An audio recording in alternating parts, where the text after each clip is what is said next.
jógee ci yeneen localités yi ñëw fekk si c'est normal parce que dañu yor benn mouvement boo xamante ne ñu tudd Femmes du Sénégal biñ ko créé il y a de cela 4 mois dajawoon nañu fii pour def l'installation du comité directeur mais bi yàlla defee ñu ciy dox ba am ay njëriñ yoo xamante ne ni génn na ci lii yoon mooy ñu dajawaat waxtaan ci njëriñ yooyu ne ñi nga xamante ne ni fekk wuñ ko woon aussi te manifester seen désir pour bokk ci biir organisation bi ñu dugal leen ci biir parce que nekkul loo xamante ne ni une partie des personnes moo ko moom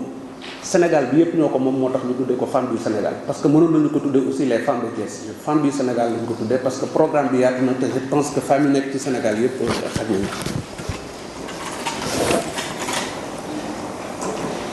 Donc tey dafa nekk jour boo xam ne ni jour bu important la ci vie mouvement bi parce que tey bii lañ koy lancer en attendant ñu xaar ba koor gi passé ñu def l'assemblée générale.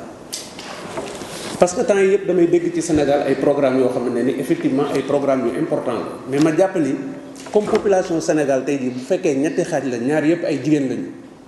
ñu am ay programme de développement su fekkente ne ni jëluñu xaaj boobu nga xam ne ni moo ëpp jiital ko mettre à leur disposition des moyens je pense que quelle que soit l'efficacité du programme li fi doon am démb ak bërki démb rek moo fi amaat te gis naa ni ba léegi les femmes sont un peu laissées en rade te loolu aussi il faut ñu waxtaan ci il faut ñu résoudre ko. defuma ko nag pour ut mbooloo parce que alhamdulilah rabbil alamin maa ngi sant yàlla mais kenn ku nekk xam na ni depuis très longtemps am na ay organisation yoo xam ne ni dama koy def di organiser la foire régionale de Thiès di organiser le gala de l'excellence am ay bailleurs de fonds yoo xam ne ni gis nañ ma sur le terrain may liggéey parce que demuma fekk ji leen ñoo ñëw ni ma gis nañ ni li ngay def c'est très important au niveau de la région te gis nañ ni aussi les femmes qui sont à l'intérieur de la région ñu ngi subir ay formations mais gisuñu benn yoon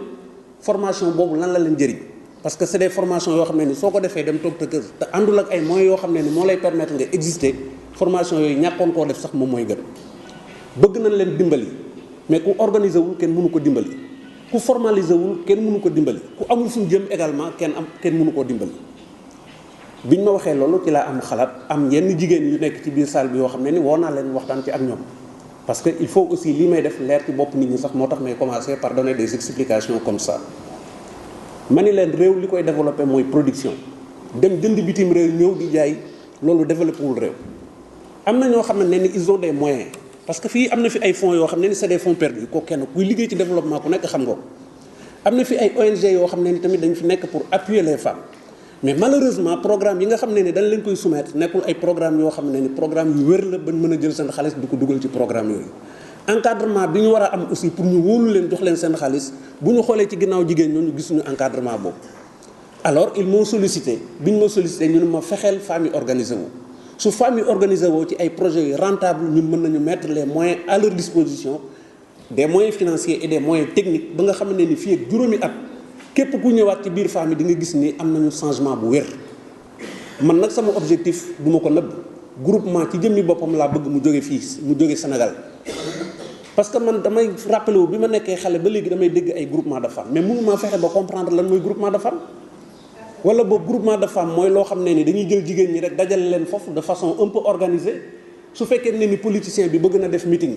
mën a sukkandiku ci mouvement yooyu woo leen pour am mbooloo ñu leen di tàccu ou bien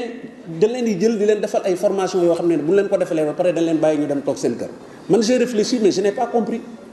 alors ma ni leen man sama programme su fekkee ne réellement da ngeen ma bëgg a jàppale ma ànd ak jigéen ñi dama bëgg fii ak juróomi at groupement jóge fi mais à la place de groupement ñu def fa li ñuy wax les petites et moyennes entreprises de production parce que gis naa ne jigéen ñi mën nañu nekk ay chefs d'entreprise góor ñi ëpp ñu leen xam-xam dàq ñu leen liggéey ëpp ñu leen jom kooku c'est clair mën naa nekk loolu mën naa nekk parce que man damay yeewu 6 heures du matin laa yeewu waxoon naa ko fii la dernière fois mais su ma yeewoo ñi ñuy gis ci mbedd mi ñëpp ay jigéen la ñuy doon bu dee Thiès su dee Dakar aussi damay yeewu 5 heures du matin quelque fois mais su ma yeewoo ay jigéen laa gis ñuy daxante ci kaar yi alors nan nga bëgg a développer un pays comme ça seet ñi nga xam ne ni ñoo ëpp jom maa ngi jégalu ci sama mbokk góor yi nga bëgg leen teg ci ginnaaw xool la minorité bëgg leen teg ci kanam réew moomu du mën a jëm ci kanam c'est pas possible mënul nekk bu loolu weesoo économie réew boo ko bëggee développer da ngay fexe ba réew mu am marché Sénégal aussi amul marché bu ñu waxantee dëgg soo demee ci marché central bu Thiès di nga fa fekk ay produits 98% produits yi nga xamante ne ni ñoom nga fay fekk ay produits loo xam ne ni dafa jóge bitim réew est-ce que loolu ànd na ak développement mooy maanaam ñun dañu jàppee comme ay consommateurs ay nit yoo xam ne dañ leen liggéey rek ñuy consommer amuñu ñu jox kenn loolu mënul ànd ak li ñuy wax équilibre balance commerciale parce que da ngay dégg toujours ñu naan la dëkk bi amul xaalis c'est vrai dëkk bi amul xaalis parce que ni ñuy dundee moo àndul ak dëkk bu am xaalis ñun lu ñu am day dem li ñuy am du resté mukk mais loolu nag bu ñu ko bëggee résoudre il faut ñu développer la production nationale dafa am solo man mooy sama programme le développement de la production nationale mais jàpp naa ne ñi ma ci mën a àndal pour suba ma am ndam ce sont les femmes man je suis clair jigéen ñi rek laa ci mën a àndal pour mën a am ndam ci kaw loolu ci laa waxtaan ak une organisation patronale ginnaaw bi ñu defee la réunion du comité directeur parce que jóge naa fi am ay jigéen ñoo xam ne ni ànd naa ak ñoom dem seeti ministre bi ñoom ñi ngi ci biir salle bi ñu demee waxtaan nañu ak le ministre du commerce soumettre nañ ko aussi suñu programme lan lañ bëgg a def parce que tamit c'est notre ministre de tutelle mu am yu bari yoo xamante ne ni daf ko d'accord pour ànd kook ñun ñu war koo def fii ci Thiès parce que autoroute à péage bi mi ngi ñëw day ñëw ba ak si Thiès aéroport international de Diass mi ngi à côté plateforme de Diamniadio ñu ngi koy wax mi ngi fii ci suñu ginnaaw kon des na juróomi at fi mu nekk nii Thiès mooy nekk la deuxième ville du Sénégal alors maintenant on doit se poser la question est-ce que bu ñu demee ba Thiès nekk la deuxième ville du Sénégal ñun dañuy continuer di nekk ay employés wala maintenant dañu war a nekk ay employeurs parce que question boobu tamit il faut ñu poser wu ko parce que mënuñu toog pendant très longtemps di liggéeyal ay nit parce que suñu dëkk dara amul foon malgré toutes les potentialités yi nga xamante ne am na fi ñu dem ba benn moment yàlla def bul bi tourné ñu dem ba Thiès war a nekk maintenant une ville boo xam ne ni képp ku jóg fa nga war a jëm ñu continuer ñun ñuy employé toujours di ñu liggéeyloo di ñu fay ah non waratuñu liggéeyloo di ñu fay mais dañoo war a fekk ak suñu ay entreprises yoo xam ne ni ku ñëw ñun ñu lay liggéeyloo di la fay c'est ça la réalité mais pour loolu am il faut groupement jóge fi ñu waxante dëgg rek parce que jigéen ñi ñëpp ñi fi nekk ñëpp ay groupement lañ jiite ñu ci ëpp mais amu ci kenn ku la mën a wax ni ba ma créé groupement bi ba léegi groupement bi am na lu important loo xamante ne apporter na ko moom wala mu apporter ko Sénégal amul wa illa dañ leen di defal ay formation wa illa les microfinances les groupements de microfinance di leen utiliser pour s'enrichir et ensuite yéen ngeen di appauvrir parce que un groupement de les microfinances même su fekkente ne ni le taux d'intérêt n'est pas élevé mais xaalis yi leen di jox amul njëriñ boo ñëwee benn groupement boo xamante ne ni 100 personnes ñoo fa nekk nga jël 2 millions ou 3 millions de francs jox leen ko ñoom ñu war koo séddoo kenn ku ci nekk lim ci am du mat 50 000 francs mais 50 000 francs qu'est-ce que ça peut faire dañoo war a jógee ci maigre financement dem ci gros financement c'est pourquoi l'organisation patronale bi nga xamante ne ni waxtaan naa ak moom mu signé benn convention de financement avec la Banque africaine de développement parce que kenn ku nekk xam na ni Banque africaine de développement jamono yi ci ginnaaw état rek la doon financer mais organisation patronale boobu lijjanti na ko ba mu am fa convention de partenariat boo xam ne ni mën nañu financer maintenant des organisations yu nekkul état mais financement yi du yées 3 milliards de francs CFA mooy maanaam day commencer 3 milliards de francs jëm kaw financement yooyu mën nañ ko am waxtaane nañ ko ak ñi nga xamante ne ni ñoo ko lijjanti mais il faut qu'on soit organisé mais il faut qu'on soit audacieux mooy maanaam il faut ñu gëm suñu bopp maa ngi jégalu ci ñi ma ko war a wax parce que am na ñoo xam ne ci salle bi sama yaay leen ñoo mag mais il faut ñu gëm suñu bopp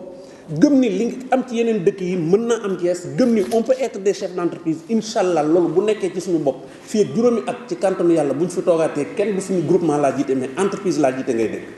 ci loolu lañu bëgg a nekk bu loolu weesoo aussi nous avons des partenaires yoo xam ne ni ils viennent de la Malaisie yàlla incha allah ci kantanu yàlla au mois de décembre ñoom dinañu ñëw à Thiès Dakar sax lañ ma proposé woon mais nag comme Thiès laa dëkk man képp kuy ànd ak man ñëwul fekk ma Thiès parce que li ñu bëgg mooy que ni ñoom am nañu ay produits yoo xam ne dañ ko bëgg a dugal dans le marché sénégalais mais produits yooyu ñu bëgg a dugal dans le marché sénégalais il faut ñu lëkkaloog ñi nga xam ne dañu nekk sur le terrain di liggéey ma ni leen bu fekkente ne ni da ngeen bëgg loolu doo leen toog rek yónnee ñu ay kayit am nañu produit sangam am nañu produit sangam dañoo bëgg ànd ak yéen liggéey ça ne se passe pas comme ça da ngeen di ñëw à Thiès ngeen organiser fa un salon des produits de votre pays pendant 15 jours ñoom ñu ñëw gisal seen bopp li ngeen di def yéen tamit ngeen am occasion gis li nga xam ne ni ñoom moom la ñuy def sur le terrain su ko defee bu boobaa di ngeen mën a signer benn accord de partenariat boo xamante ne ni ñi ngeen bëgg ñu représenter leen au Sénégal dinañ leen représenter mais pas une représentation boo xam ne ni da ngeen leen di laaj xaalis parce que kuy dimbali nit doo ko laaj xaalis ku amul xaalis boo ñëwee ni ko jox ma xaalis pour ñu liggéey mais doo mus a liggéey ak moom mais da nga koy créer ay conditions yu facile yoo xamante ne ni dina mën a liggéey ak yow mais moom aussi liggéey boobu mu teg ko ci njub parce que nit tamit bu jëlee alalam jox la pour nga jaay fay ko xaalisam la nga jëm moom nga jël ko su fekkente ne ni loolu mën naa nekk dina ci am ñu bari ñoo xam ne ni incha allah dinañ représenter ay partenaires étrangers fii mouvement bi nag li ma ci bëgg mooy bugguma ëllëg cool yi topp ma Sénégal la ñu nekk boo liggéeyee ba financement génn nga jël ko am yaakaar ci ay nit wóolu leen jox leen ko doxalewuñ ko nañ ko war a doxalee bu ëllëgee du ñu tudd groupement ba que jiite groupement ba la ñuy wax ni mooy njublang moi j'ai un plan de carrière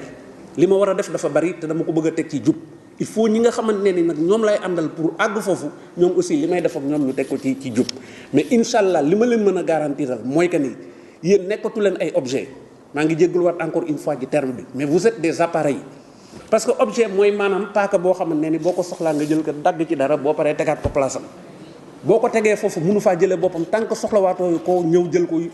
faj sa soxla mais un appareil su fekkee ne da nga bëgg a réaliser quelque chose appareil ngay utiliser. Pour réaliser ci Sénégal il faut nécessairement qu'on passe par les femmes pour pouvoir réaliser ça et dans les 5 ans Sénégal war naa génn ci situation bi li may wax nag waxuluma ko état waxuluma ko keneen parce que état am na programme am xam na fan lay jaar pour régler problème mais ñun aussi am nañu suñu programme xam nañu fan la ñuy jaar pour régler ce problème là en tout cas en ce qui me concerne képp koo xam ne ni Thiès nga dëkk bokk ci mouvement bi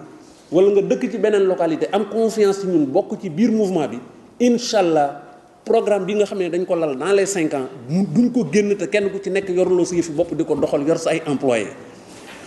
bërki démb j'ai un document li may wax ni ci télévision nag laay waxee ñaari chaîne de télévision di wax ci site boo xamante ne ni internet la kilifa yi dañ koy seetaan dinañu dégg li may wax waxuma ay waxu caaxaan il y a pas longtemps j'ai un document que j'ai mis sur la table du président de la République parce que nañu bàyyi rek jàpp ne politiciens yi rek ñoo war a xalaat di jox président de la République acteurs de développement yi dañoo am seen part de responsabilité ci liy jëmee réew mi kanam mais bu ñu leen laajul seen xalaat li fi daan am rek moo fi am état bu fi nekk da ngay liggéey rey sa bopp ba jóge fi réaliser fi effectivement des choses très importantes mais soo demee ñu defu fi dara li tax parce que ba ngay def da ngaa demul jege nit ñi waxtaan ak ñoom laaj seen xalaat ban ànd ci ak yow. wax nañ ko ni soxla nañu une école de formation du futur entrepreneur ça c'est très important parce que gis nga commerce dafa am ay techniques dañ ko war a jàng soo jàngee technique yi ba xam ko tu n'as pas besoin di def li tubaab di wax spéculation mooy maanaam di yokk fii ak di def ay njuuj njaaj fii pour am bénéfice tu n'as pas besoin jàngal nañ la ay techniques yoo xam ne ni boo ci jaaree mën ngay jaay sa produit di ci am bénéfice di ci tedd de façon très saine donc ñii nekk commerçant suba waruñu niroog ñi nekk commerçant tey ñi nekk ay entrepreneur suba waruñu yem ak entrepreneur u tey loolu wax nañ ko ak moom te jàpp naa ni dañ ciy am ndam bu wér sax d'ailleurs beneen bi ci topp la maison de l'entreprise war na am fii Thiès beaucoup de jeunes entrepreneurs ñi ngi fii wala yéen ñi nekk ci biir salle bi nekk ay jigéen nekk yor ay groupement donte bëgguma dégg turu groupement mais tey jii amu leen ay siège ay bureau yoo xamante ne ni mën ngeen fay def seen liggéey amu leen benn secrétaire boo xam ne ni moo leen yeral seen travail administratif amu leen un comptable boo xamante ne ni tey jii seen wàllu xaalis ak yëpp moom moo leen koy gérer alors su fekkente ne ni cette maison de l'entreprise là fexe nañu ba mu installé wu à Thiès di héberger ces gens là di leen defal ce travail là non seulement seen liggéey dina tegu ci yoon mais bu ñu demee ba yàlla may leen moyens yoo xam ne ni mën nañoo dem ber seen daaray bopp mais bu ñu demee ñeneen ñëw à leur place su ko defee on continue comme ça loolu aussi c'est un projet boo xam ne dinañ ko am ici à Thiès beneen bi ci topp la zone industrielle keroog bi ñu demee ci ministre bi je crois que ni Fat Ibra Atfa mu nga foon mais li ñu doon waxtaan ak ministre bi c'est la préférence nationale mu ne pourquoi yéen à chaque fois da ngeen di dem di consommer ay produits yoo xam ne ni Sénégal defaru ko bañu ñu consommer lu Sénégal defarul parce que dañu nekk ci àdduna boo xamante ne ni c'est un monde du donner et du recevoir war ngeen a joxe mais yéen war nañ leen a jox mais fexe leen ba yéen tamit ngeen mën à tout moment di joxe mais dañ leen di jox toujours léegi li ngeen di def mooy fexe leen ba am à Thiès une zone industrielle boo xam ne seen partenaires yi demoon di jaay dinañ mën a ñëw lëkkaloog yéen mën a monter seen ay petites entreprises de production wala de fabrication yoo xamante ne ni dina leen mën a permettre au moins ngeen créer non seulement de la valeur ajoutée mais dina leen mën a permettre ngeen nekk ci seen marché sentir ni yéen vous êtes chez vous mais loolu ba léegi amul ci laa demee waxtaan ak l'UAL avec le président Alelo ni ko nag comme yéen la yàlla dénk suuf yi opérateur économique yi la yàlla dénk xaalis mais dafa laaj nag tey yéen ngeen lëkkaloo pour que ñii bu ñu bëggee investir yéen ñi yor suuf yi ngeen yombalal leen ko fu mu mënti nekk ci Sénégal l'essentiel na nekk loo xamante ne day jëriñ économie réew mi ñun ñi nga xamante ne ni tamit ñun la yàlla dénk tey ñu nekk ay opérateur économique suñu xaalis yi ñuy jël di ko denc ci banque bi ñu nangu koo jël di ko investir mu ne ma loolu d'accord naa ci parfaitement ak yow ànd ak man ñu dem au niveau du bureau national de l'INACO ñu waxtaanal le président ba sceller ce partenariat là mais yooyu yëpp nag ay mbir la yoo xam ne ni am nañ ko mais bu ñu ko bëggee jëriñoo nag il faut léegi nag ñu organiser wu xam ne nag léegi eeru groupement moom weesu na franchement man képp kuy liggéey ak man ne me parle plus de groupement nañu fexe ba bu ñu defee assemblée générale ba pare ñu formaliser la parce que l'APIX est là une entreprise ça se crée en 24 heures wala sax même pas bokkul ak bu njëkk nga xam ne da nga ciy topp di daw jëm fu kenn xamul entreprise yooyu yëpp nag bu ñu ko dajalee ba pare kenn ku ci nekk ci domaine d'activité bi nga nekk bu desee lu dul financement bu leen ko lijjanti bàyyi leen ko ak man dinaa ko lijjanti bu soobee yàlla loolu moom mooy raison bi nga xam ne moom moo ñu indi beneen bi ci topp mooy kii boo gisee ma indi ko l'ambassadeur de l'Indonésie c'est un partenaire à moi moom moo ko yabal mu ñëw fii parce que dafa am ci benn programme boo xam ne ni ci la ñu nekk parce que depuis ñetti at ñu ngi may topp ci benn foire bu am en Indonésie depuis 3 ans mais man dama baaxoo lépp loo xam ne ni dama ciy dugg dama koy xool ba nga xam ne ni bu ma ci duggee bu ëllëgee kenn du ma ci yem parce que bugguma jël ay nit Indonésie dafa sori jëlal leen Sénégal yóbbu leen foofu ñu dem ba Indonésie uniquement pour faire du tourisme dellu si waat amul solo parce que kooku ci def benn yoon lam doon uti amu ko bu ëllëgee boo ko wooyee donte la nga koy wax dëgg la sax du la faale parce que danaan jaar naa ak moom benn yoon fii moo tax ma indi ko pour li may wax moom mu témoigner ko parce que au mois d'octobre dafa am mission économique bu ñu war a jëlee fii pour yóbbu ko Indonésie bi ñu waxtaanee ak ambassadeur bi moom laa njëkk a waxtaanal am na beneen rencontre bu ñu war a am ak ambassadeur bi xam naa ni du mat sax une semaine pour ñu dajewaat la jeudi prochain xam nga ko partenariat gagnant-gagnant laa gëm mooy maanaam yéen soxla ngeen suñu marché ñun aussi soxla nañ seen marché mais bu fekkee ne ni kenn ku nekk dafa soxla moromam ba pare li ñu war a def yépp ñun ñu bëgg ko jëlal suñu bopp en charge loolu dootul nekk un partenariat gagnant-gagnant day nekk partenariat boo xam ne day féete boor li ma bëgg mooy lépp luy hôtel en Indonésie ngeen jëlal ñu ko en charge ci ñi nga xam ne ni ñoom la ñuy déplacé lépp luy lekk foofu ngeen jëlal ñu ko en charge lépp luy transport intérieur ngeen jëlal ñu ko en charge bu desee lu dul billet avion nag képp koo xam ne ni bëgg ngaa liggéey war na laa mën a jaral nga jënd nag sa billet avion bokk ci mission boobu incha allah au mois d'octobre mission boobu dinañ ko envoyé en Indonésie te bu ma sañoon ci yéen ñi nga xamante ne ni ñoo fas yéene ànd liggéey dina ci am ñoo xam ne ni dinañ bokk ci mission boobu dem lu mat plus de 2000 le CD est là bi ñu ma envoyé bi nga xamante ne ni moom moo yore képp koo xam ne ni war ngaa ñëw participer foofu ak produit yi nga xam ne ni da nga ko war a indi en Indonésie moo nekk nii donc bu ñu demee ñun demuñu pour exposer mais dañu dem pour xool ñi nga xamante ne ni war nañoo mën a liggéey ak ñoom ñu def séance de travail ak ñoom ci conditions yi nga xamante ne ni bëgg nañ ko liggéey ak ñoom su ko defee léegi di nga dem ba nit ki di mën di représenter nit di jaay nekk un homme d'affaires comme tout le monde te du jar ngay génn xaalis yu bari lépp loo gis dañ koy waxtaanee dañ koy négocier donc ci dynamique boobu la ñu nekk comme que yooyu yëpp nag lijjanti nañ ko ba mu nekk au point te bañ koy door dama leen woowoon ba ngeen ñëw ñu waxtaane ko mais dafa laaj bu ñu tolloo ci étape bi tamit ma woowaat leen ba ngeen ñëw ñu leen mbir mi fii la toll donc pour l'instant mbir mi fii la toll je veux que ñi nga xam ne ni dañu nekk ay groupement te adhéré ci mbir mi daal ñu xalaat ni foofu lañ jëm ak ñoom mais xamal leen tamit bu ñu jógee ci koor gi incha allah parce que dugg nañ ci ba pare bëgg nañu def assemblée générale bi parce que assemblée générale bi dañ koy élargir à tous les membres yi nga xam ne dañ bokk ci groupement yooyu c'est pas parce que la personne qui dirige le groupement rek moom mooy ñëw adhérer mais c'est tout le groupement parce que suba groupement boobu moom mooy nekk entreprise donc daal loolu lañ ñëwoon dinañ leen woo waxtaan ci ak yéen xamal leen ko ba li nga xam ne ni moom lañ taxawal dugg ci seen bopp ngeen xam ni leneen tax koo jóg lu dul développement et uniquement dans le développement parce que man ku ma xam ci développement nga ma xam kenn xamuma ci leen parce que mënu ma wax loo xam ne ni dëppawul ak dëgg parce que ci dëkk bi laa dëkk dama fi def ay événements te chaque jour damay tase ak yéen donc je ne dis que la vérité donc comme dafa am nag suñu ay mbokk journalistes yoo xam ne dañ leen invité te xëy na ñoom du ñàkk ñu am ay questions yoo xam ne dañu ko war a poser am na fi ay quelques nit yoo xam ne ni nag retenir leen dina leen jox parole bi am na ñoo xam ne ni dëkkuñu Thiès am na ñoo xam ne ni Thiès lañ dëkk kenn ku nekk wax ci sa xalaat wala bu amee lu ñuy laaj mu laaj ko su ko defee nag ñu jëbal kàddu gi suñu mbokk journalistes yi après tënk mbir mi parce que tamit kenn ku nekk xam na ni léegi mi di jot donc je vous remercie beaucoup merci. asalaamaaleykum mbooloo mi kenn ku ci ne maa ngi lay nuyu ci sa tur ak ci sa sant di leen masawu coono ndax kenn ku ci ne xam nga ni mbooloo mu toll nii fu nu dajaloo kenn ku ci ne am na loo bàyyi def ñëw ci lu mel nii di sant ñi nga xam ne nii itam noo jóge fu sori ndax les femmes du Sénégal dafa juddu Sénégal gépp bokk ci am na ci ñi nga xam ne nii ñu ngi ci salle bi Dakar nañu jóge ñu ngi leen di masawu coono ndax fajar fekk na leen fi am na ci ñu jóge Thiénaba ñu ngi leen di masawu coono ñi jóge Mbuur ñu ngi leen di masawu coono am na ci ñu jóge Kolda am na ci ñu jóge Ndar am na ci ñu jóge Tiwaawan mu ngi ci biir salle bi mu ngi leen di masawu coono ndax ñun ay jigéen nañu rek di lijjanti kenn ku ci ne fi nga xam ne nii foofu nga yaakaar rek fa nga jëm ca gis nañu ci Dame Sall ñun ñi nga xam ne ñooy jigéen ñi la nga xam ne nii tubaarkàlla macha allah jigéen ñëpp macha allah daw nañu uti ko ndax ka nga xam ne nii lépp lu mu la wax dina ko def woon la ay firnde yu leer nañ ndax foog naa salle bi fii jigéen ñi fi nekk ñi exposé woon ci foire bi ñoo ci ëpp ñu ngi ci foire bi ñu ngi ci lu nekk di ci liggéey jigéen ñi développement rek moo nu ñor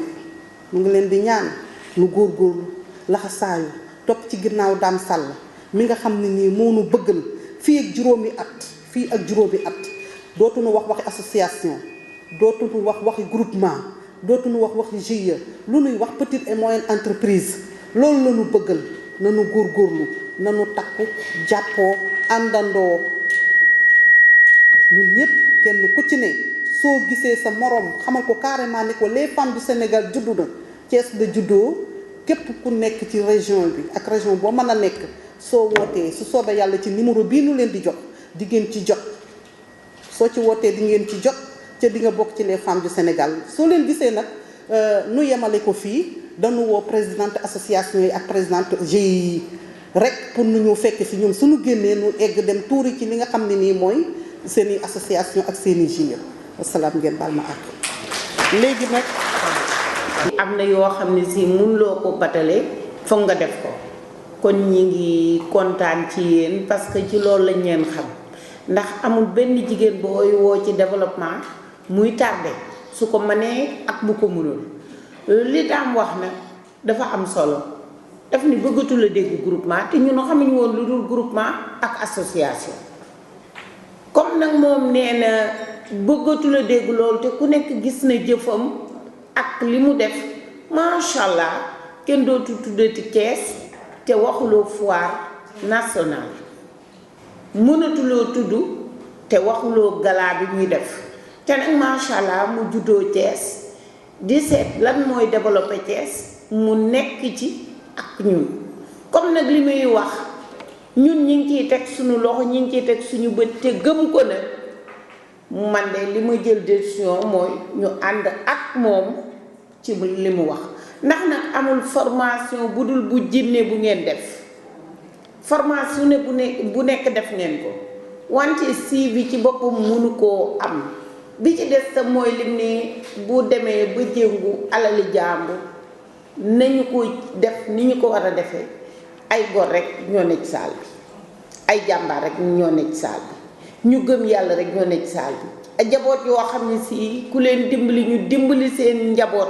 dimbali seeni boroom kër rek ñoo ne ci saal bi te ku ci nekk ci banque rek ngay dem di fa jëlee intérêt ba metti seer kon Dame su fekkente ni man ngaa lijjanti loo teg ci loxol jigéen ñii di dunde seenu ñàkk ñu liggéey ko delloo la ko amu ci benn engagement booy jël lu dul ni jigéen def na ca jomam def na ca fulaam def na ca faydaam ba ni nga ko indee mu tolluwaat noonu nga delloo ko ci ñoom kon Dame amuñu sa fay yàlla moo am sa fay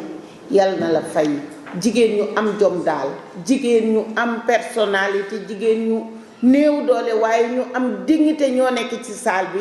ñoom ñépp nag ñi ngi leen di tàllal loxo waaye Dame jigéen ñii ñi ngi lay tàllal loxo pour lépp loo mën ci lu baax nga defante ko ak ñoom jërë ngeen jëf salaamaaleykum. jàmm ci kër gi nga xam ne seen kër la di wax ni président conseil régional Oumar Sène amoon na yéene lool ñëw teewee fii mbooloo mi waaye xam ngeen ni jamono bi campagne électorale bi tax na ñun ñëpp ñu ngi sur le terrain mu ñaan ma ñëw teeweel si ko muy nag mbégte ci man ndax man mën naa koo fi teeweel waaye it mën naa teeweel sama bopp ndax ñëpp xam nañ sama diggante ak Dame lépp loo xam ne lii sumb na ko kenn duma ci ëpp cër may conseiller di féete ko waajur suma jarbaat la suma doom la mën naaw ko it tarkala ci jëfam lépp loo xam ne lii mu ngi koy sumb di ko liggéey fii ci Thiès képp ku ñëw rek di nga ci gis sa bopp. daam du dox mukk doxal boppam lu mu doxal askan wi tax dañu dem ba jëmi jamono ma ne ko daam ma ne ko taxawal nag nga seet sa bopp parce que nag topp lii ba fàtte totalement ne yow war nga am dara war nga nekk la du jaadootu mu ne ma doye bàyyi ma rek ci li ma nekk yàlla ñaanal ma yàlla defal ma am ndam ci li ma nekk nga xam ne dëgg la ci moom. dama koy wax ne ko li nga ma mën defal yow rek laa ko mën a may sama mër mu doom nga waaye lépp loo xam ne su ma soo ni ma doyee jógal ma jóg muy guddi muy bëccëg ndax dama ko gis ci moom ku sawar la ku am pas-pas la su ngeen ko amee comme responsable am ngeen responsable su ngeen toppee li nga xam ne lii moom la leen woo sumb ko ak yéen incha allah fi ngeen jëm di ngeen fa yegg ndaxte xam na fi mu jëm moom liggéey na ko ci Thiès wane na ko njàmbarteem ngóoraam lépp loo xam ne lii lu daam sumb la intérêt askan bi la kon nag maa ngi leen di ñaax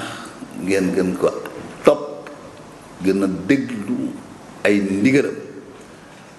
li nga xam ne lii moom la sos muy femme de développement ku nekk bëggoon na ko sos tey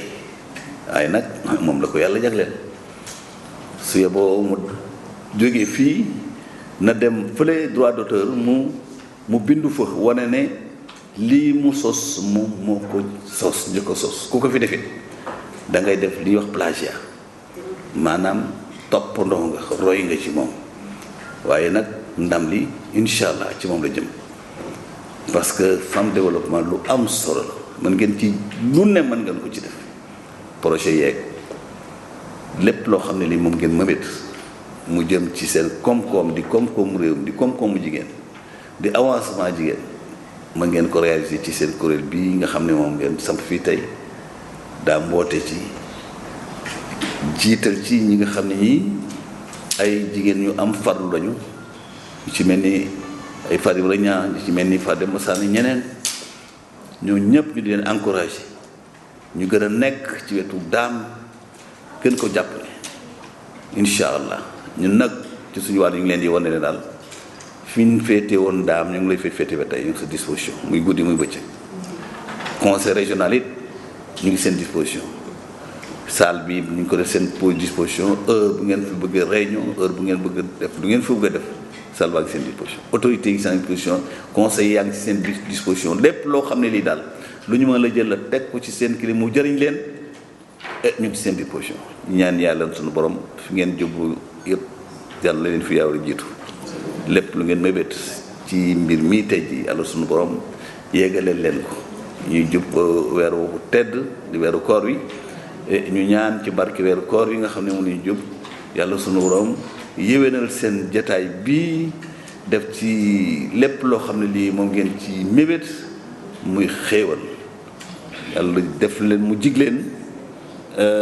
ngeen jubóog daam jubóog yéen ba fépp ngeen mën a jëm yàlla suñu borom def fa muy tawféex allahumma salli ala sayyidina Muhammad man Dame Sall ak yàlla sama place lañ toog ñu fal ma UNACOIS chargé de la communication et du marketing ne ma nag dañoo bëgg nga siiwal UNACOIS jàppoo ba ñëpp xam lan mooy UNACOIS jàppoo mu ñëw sama place ñuy waxtaan moo ko ma ne Dame dañ maa fal 5e vice-président de l'UNACOIS chargé de la communication et du marketing mu ne am nga rôle bu garaaw waaye bëgg naa laa jàppale ba ñëpp gis UNACOIS te loolu yaakaar naa ñëpp gis nañ UNACOIS ndax foire bii tey keroog ba ñu àndee UNACOIS ñu waxtaan mu wax ma loo xam daf maa doy ma ànd ak Dame Sall dem UNACOIS président UNACOIS boobu ñu ngi koy soog a fal muy bureau bu bees UNACOIS sax jàppoo de soog a taxaw mu ne ma yaa fi indi kii ñun xamuñu ko de ma ne maa ko fi indi góor a kane tonet ne xamuñu ko mun ñu koo garanti bu fekkee yaa ko garanti yow mi ko fi indi ñu wax bu ne wax ak moom ma ne maa ko garanti boobu xam naa Dame Sall ay at